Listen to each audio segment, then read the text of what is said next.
कथा। बृहस्पतिवार व्रत कथा। बृहस्पतिवार के दिन विष्णु जी की पूजा होती है। यह व्रत करने से बृहस्पति देवता प्रसन्न होते हैं। स्त्रियों के लिए यह व्रत फलदायी माना गया है। बृहस्पतिवार व्रत कथा। बृहस्पतिवार व्रत कथा इन हिंदी। पूजा विधि।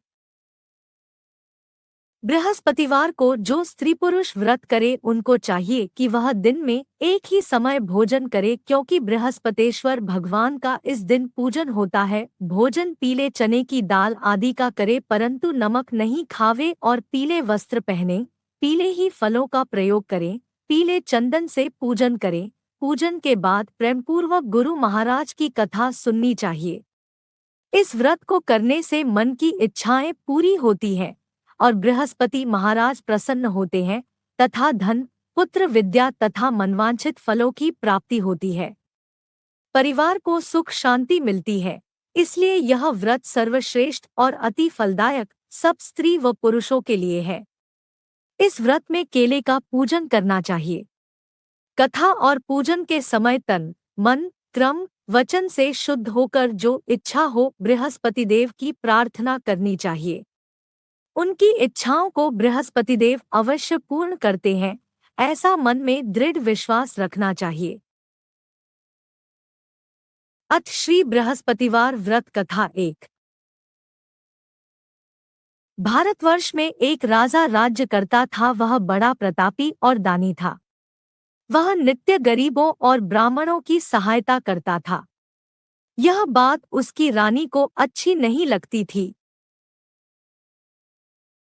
गरीबों को दान देती नहीं, भगवान का पूजन करती थी और राजा को भी दान देने से मना किया करती थी। एक दिन राजा शिकार खेलने वन को गए हुए थे तो रानी महल में अकेली थी।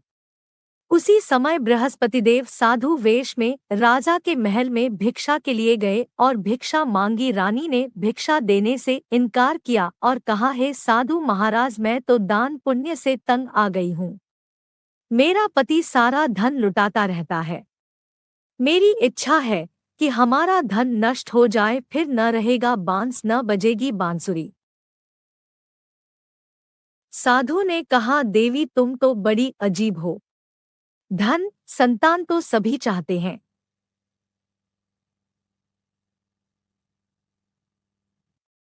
पुत्र और लक्ष्मी तो पापी के घर भी होने चाहिए। यदि तुम्हारे पास अधिक धन है तो भूखों को भोजन दो, प्यासों के लिए प्याऊ बनवाओ, मुसाफिरों के लिए धर्मशालाएं खुलवाओ। जो निर्धन अपनी कुंवारी कन्याओं का विवाह नहीं कर सकते, उनका विवाह करा दो। ऐसे और कई काम हैं जिनके करने से तुम्हारा यश लोक परलोक में फैलेगा।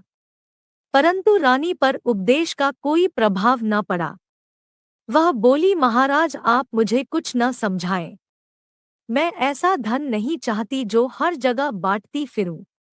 साधु ने उत्तर दिया, यदि तुम्हारी ऐसी इच्छा है तो तथास्तु। तुम ऐसा करना कि बृहस्पतिवार को घर लीपकर पीली मिट्टी से अपना सिर धोकर स्नान करना, भट्टी चढ़ाकर कपड़े धोना। ऐसा करने से आपका सारा धन नष्ट हो जाएगा। इतना कहकर वह साधु महाराज वहां से आलोप हो गए। जैसे वह साधु कह कर गया था, रानी ने वैसा ही किया। 6 बृहस्पतिवार ही बीते थे कि उसका समस्त धन नष्ट हो गया और भोजन के लिए दोनों तरसने लगे, सांसारिक भोगों से दुखी रहने लगे। तब वह राजा रानी से कहने लगा कि तुम यहाँ पर रहो, मैं दूसरे देश में जाऊं, क्योंकि यहाँ पर मुझे सभी मनुष्य जानते हैं, इसलिए कोई कार्य नहीं कर सकता। देश चोरी परदेश भीख बराबर है। ऐसा कहकर राजा परदेश चला गया। वहां जंगल को जाता और लकड़ी काट कर लाता और शहर में बेचता। इस तरह जीवन व्यतीत करने लगा। एक दिन दुखी होकर जंगल में एक पेड़ के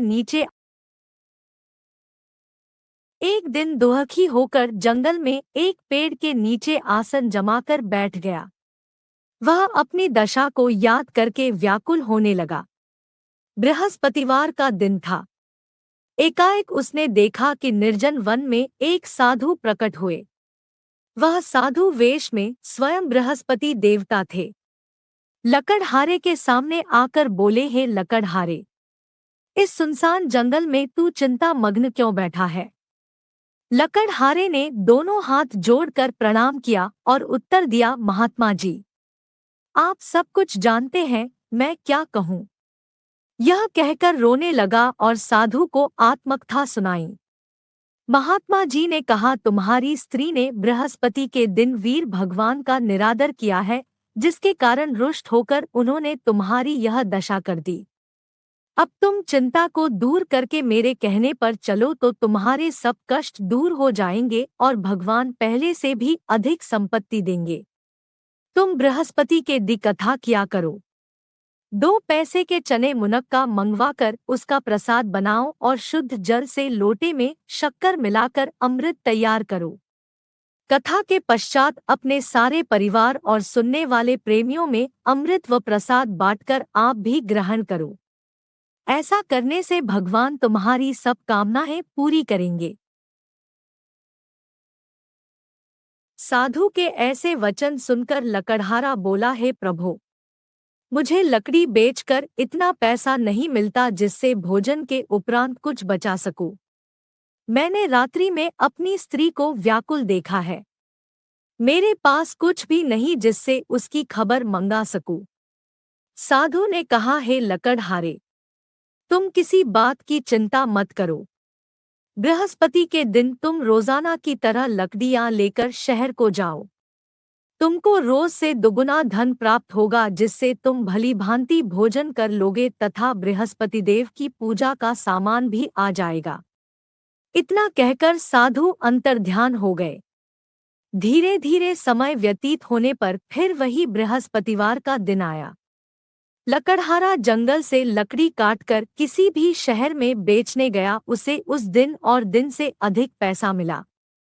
राजा ने चना गुड़ आदि लाकर गुरुवार का व्रत किया। उस दिन से उसके सभी क्लेश दूर हुए, परंतु जब दोबारा गुरुवार का दिन आया तो बृहस्पतिवार का व्रत करना भूल गया। इस कारण बृहस्पति भगवान नाराज हो गए। विदा कर बृहस्पतिदेव की आज्ञानुसार लकड़हारा अपने नगर को चल दिया। राजा जब अपने नगर के निकट पहुंचा तो उसे बड़ा आश्चर्य हुआ। नगर में पहले से अधिक बाग, तालाब और कुएं तथा बहुत सी धर्मशाला, मंदिर आदि बन गई है। राजा ने पूछा, यह किसका बाग और धर्मशाला है? तब नगर के सब लोग कहने लगे, यह सब रानी और बांदी के हैं। तो राजा को आश्चर्य हुआ और गुस्सा भी आया। जब रानी ने यह खबर सुनी कि राजा आ रहे हैं, तो उसने बांदी से कहा कि हे दासी, देख राजा हमको कितनी बुरी हालत में छोड़ गए थे। हमारी ऐसी हालत देखकर वह लौट न जाए, इसलिए तू दरवाजे पर खड़ी हो जा। आज्ञानुसार दासी दरवाजे पर खड़ी हो गई। राजा आए तो उन्हें अपने साथ लिवा लाई। तब राजा ने क्रोध करके अपनी रानी से पूछा कि यह धन तुम्हें कैसे प्राप्त हुआ है? तब उन्होंने कहा, हमें यह सब धन बृहस्पतिदेव के इस व्रत के प्रभाव से प्राप्त हुआ है।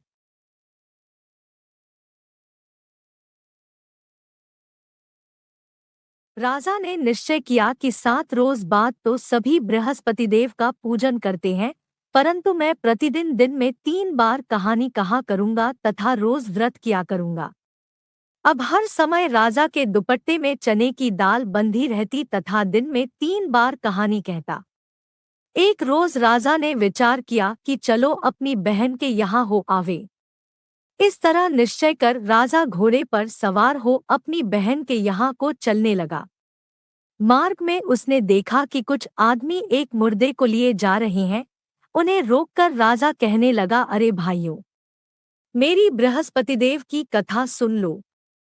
वे बोले, लो, हमारा तो आदमी कर गया है, इसको अपनी कथा की पड़ी है। परंतु कुछ आदमी बोले, अच्छा कहो, हम तुम्हारी कथा भी सुनेंगे। राजा ने दाल निकाली और जब कथा आधी हुई थी कि मुर्दा हिलने लग गया, और जब कथा समाप्त हो गई तो राम राम करके मनुष्य उठकर खड़ा हो गया। आगे मार्ग में उसे एक किसान खेत में हल चलाता मिला। राजा ने उसे देख और उससे बोला, अरे भैया, तुम मेरी बृहस्पतिवार की कथा सुन लो। किसान बोला, जब तक मैं तेरी कथा सुनूंगा तब तक 4 हरैया जोत लूंगा। जा अपनी कथा किसी और को सुनाना। इस तरह राजा आगे आगे चलने लगा। राजा के हटते ही बैल पछाड़ खाकर गिर गए तथा उसके पेट में बड़ी जोर का दर्द होने लगा।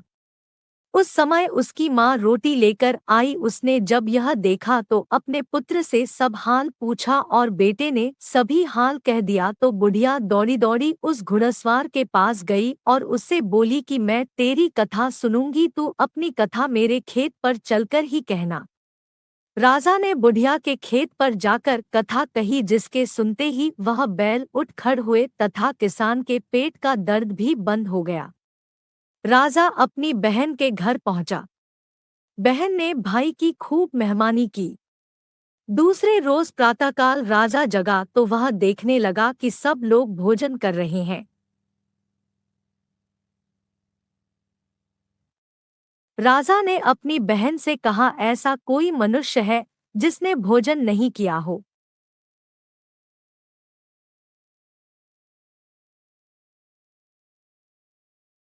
मेरी बृहस्पतिवार की कथा सुन ले।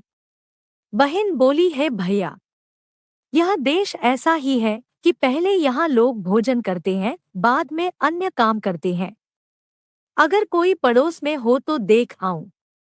वह ऐसा कहकर देखने चली गई, परंतु उसे कोई ऐसा व्यक्ति नहीं मिला जिसने भोजन न किया हो। अतः वह एक कुम्हार के घर गई जिसका लड़का बीमार था। उसे मालूम हुआ कि उनके यहाँ 3 रोज से किसी ने भोजन नहीं किया है। रानी ने अपने भाई की कथा सुनने के लिए कुम्हार से कहा। वह तैयार हो गया। राजा ने जाकर बृहस्पतिवार की कथा कही, जिसको सुनकर उसका लड़का ठीक हो गया। अब तो राजा की प्रशंसा होने लगी। एक रोज राजा ने अपनी बहन से कहा कि हे बहन, हम अपने घर को जाएंगे, तुम भी तैयार हो जाओ। राजा की बहन ने अपनी सास से कहा।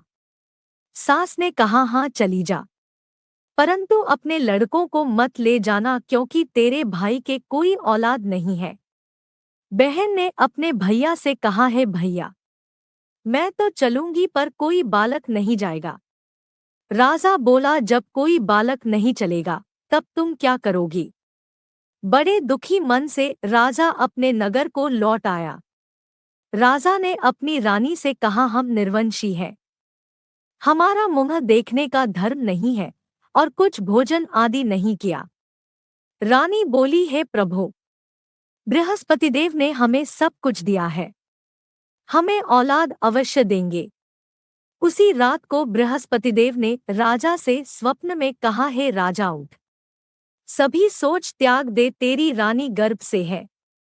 राजा की यह बात सुनकर बड़ी खुशी हुई। 9वें महीने में उसके गर्भ से एक सुंदर पुत्र पैदा हुआ। तब राजा बोला, हे रानी, स्त्री बिना भोजन के रह सकती है, बिना कहे नहीं रह सकती। जब मेरी बहन आवे तुम उससे कुछ कहना मत। रानी ने सुनकर हाँ कर दिया। जब राजा की बहन ने यह शुभ समाचार सुना तो वह बहुत खुश हुई तथा बधाई लेकर अपने भाई के यहाँ आई। तभी रानी ने कहा, घोड़ा चढ़कर तो नहीं आई, गधा चढ़ी आई। राजा की बहन बोली, भाभी, मैं इस प्रकार न कहती तो तुम्हें औलाद कैसे मिलती? बृहस्पतिदेव ऐसे ही हैं, जैसी जिसके मन में कामनाएं हैं सभी को पूर्ण करते हैं। जो सद्भावनापूर्वक बृहस्पतिवार का व्रत करता है एवं कथा पढ़ता है अथवा सुनता है, दूसरों को सुनाता है, बृहस्पतिदेव उसकी मनोकामना पूर्ण करते हैं।